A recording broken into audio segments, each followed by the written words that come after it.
Assalamualaikum warahmatullahi wabarakatuh. Perkenalkan, saya Musliha, NIM B1B1200043 dari jurusan Manajemen. Pada kesempatan kali ini, saya akan mempresentasikan materi yang berjudul mutasi pegawai. Pertama-tama, saya akan menjelaskan arti dan pentingnya mutasi. Adapun pengertian mutasi di sini adalah kegiatan pemindahan pegawai dari satu tempat ke tempat kerja baru atau biasa disebut alih tempat. Selain itu, mutasi juga dapat diartikan sebagai kegiatan pemindahan pegawai dari satu tugas yang satu ke tugas yang lain dalam satu unit kerjasama atau dalam organisasi. Selanjutnya yaitu mutasi dilakukan karena beberapa pertimbangan, diantaranya yaitu usaha organisasi menghilangkan kejenuhan pegawai, yang kedua kemampuan yang dimiliki pegawai kurang serasi dengan kualifikasi yang dituntut organisasi, yang ketiga lingkungan organisasi kurang mendukung pelaksanaan pekerjaan, yang keempat diri pegawai sudah mengalami perubahan, yang kelima sistem dan prosedur kerja berubah, dan yang terakhir sanksi bagi pegawai yang bersangkutan. Selanjutnya yaitu tujuan mutasi. Di sini terdapat 3 tujuan mutasi. Yang pertama yaitu menempatkan pegawai sesuai kebutuhan organisasi, yang kedua meningkatkan semangat dan kegairahan kerja pegawai, dan yang ketiga upaya pengembangan pegawai. Selanjutnya yaitu ada tujuan mutasi secara umum.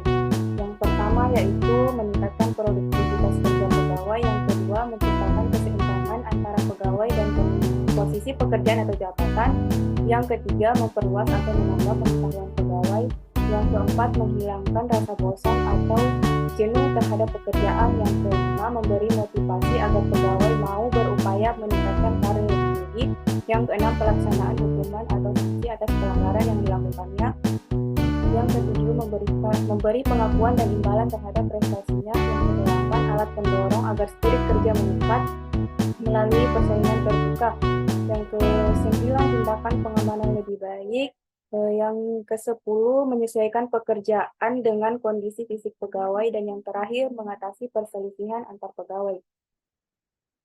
Selanjutnya yaitu ada jenis dan faktor mutasi serta sistem mutasi terkait perubahan pegawai.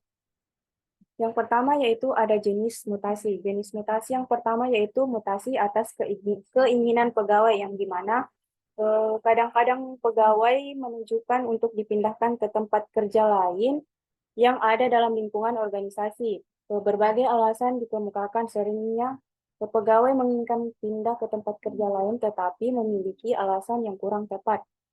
Jenis mutasi yang kedua yaitu mutasi atas kebijakan manajemen, di mana manajemen sumber daya manusia yang bijaksana akan memprogramkan kegiatan ini dalam jangka pendek maupun dalam waktu jangka panjang. Selanjutnya yaitu ada jenis mutasi menurut sifatnya.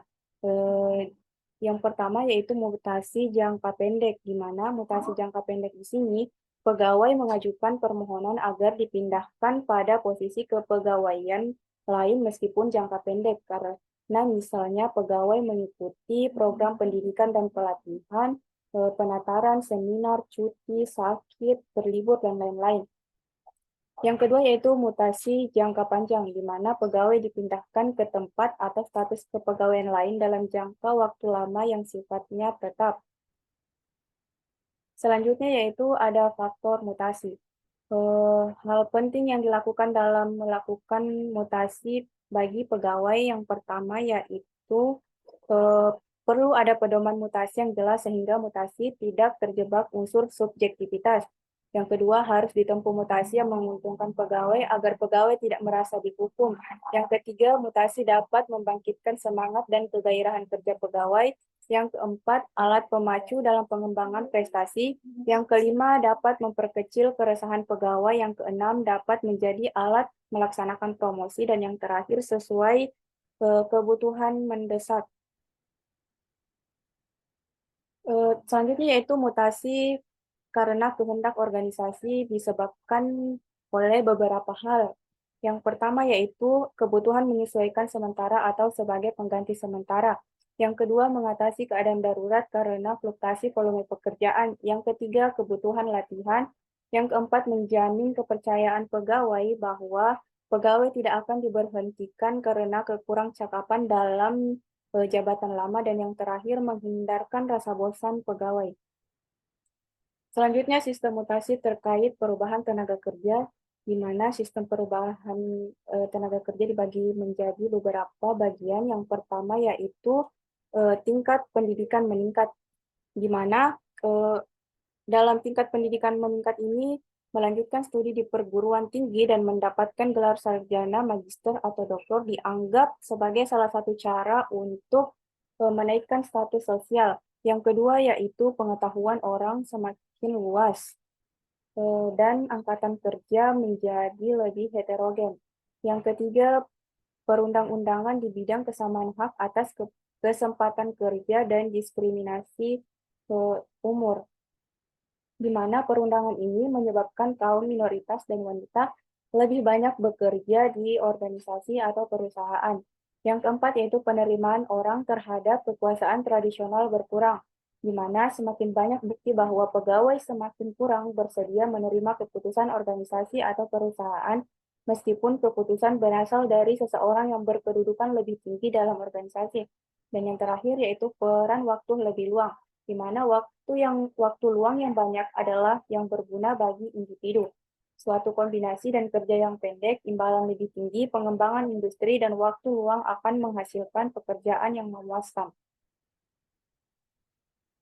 Selanjutnya yaitu landasan pelaksanaan mutasi pegawai.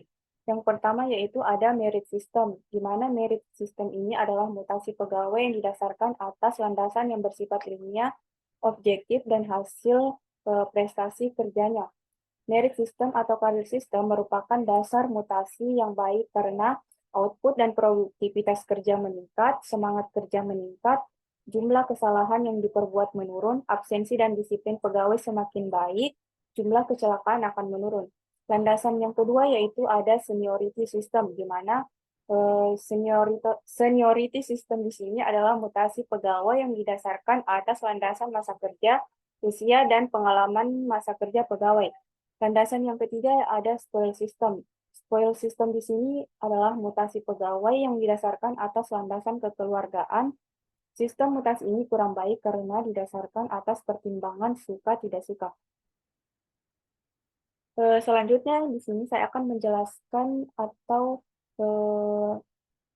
memperlihatkan hasil review jurnal internasional dari materi yang sudah dijelaskan mengenai mutasi pegawai atau employee transfer, di mana judul jurnalnya yaitu Employee Transfer, A Review of Vacant Literature. Nama periset Arif Budiman, identitas jurnal, Journal of Public Administration Study, volume 3 nomor 1 tahun 2018, halaman 33 sampai dengan 36. Adapun tujuan dari jurnal ini adalah untuk merangkum penelitian terkini mengenai dukungan organisasi terhadap karyawan dipindahkan selama relokasi dengan mengidentifikasi dan menganalisis isu-isu tentang relokasi kerja dan menyajikan alternatif pendekatan dalam penanganan relokasi agar lebih suportif terhadap karyawan. Adapun metode yang digunakan pada penelitian ini adalah pendekatan tinjauan literatur sistematis yang kuat, yaitu dengan menggunakan data sekunder dari jurnal ilmiah dan dokumen lain seperti artikel tentang relokasi yang dikumpulkan dari internet untuk menganalisis data menggunakan teknik analisis isi. Hasil dari jurnal tersebut adalah yang diperoleh berdasarkan tinjauan dan analisis literatur adalah teridentifikasinya beberapa isu mengenai relokasi pegawai seperti stres, paket atau program relokasi, kesediaan untuk relokasi, persepsi dukungan organisasi, isu keluarga atau pasangan dan anak, serta politik dalam perubahan transfer. Temuan ini menunjukkan bahwa organisasi harus lebih mendukung karyawan. Adapun kelebihan dan kekurangan dari jurnal ini adalah kelebihannya yaitu pemaparan dari metode penelitiannya sangat jelas dan detail, sedangkan kekurangan dari jurnal ini adalah tidak menyebutkan lokasi penelitian secara terstruktur serta perlu memperoleh studi yang lebih lanjut dan memahami lebih dalam tentang mutasi karyawan. Mungkin itu saja yang bisa saya sampaikan. Lebih dan kurangnya mohon dimaafkan. Wabillahi taufiq wal hidayah. Wassalamualaikum warahmatullahi wabarakatuh.